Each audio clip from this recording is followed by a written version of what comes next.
Mondal dragon fruit আমরা দেখছি Mondal dragon, দেখুন মেশিন চালিয়ে জল দেওয়া হচ্ছে,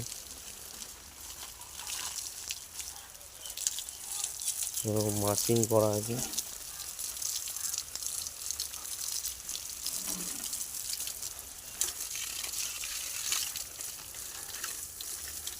এগুলো চারা রেডি করা আছে, ওপেন করা হবে।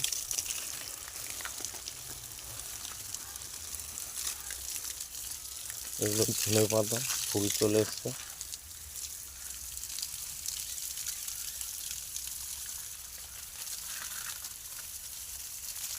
হালকা হালকা করে জল দেবেন, আর সপ্তাহে অন্তত একদিন হিউমিক অ্যাসিডে লিকুইড যেটা ওটা ব্যবহার করবেন।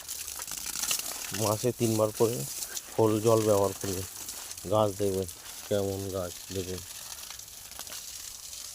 ফল দেওয়ার জন্য পুরো রেডি গাছ। এই মাসের শেষের দিকেই হয়তো বৃষ্টি হবে, হালকা ফল চলে আসবে।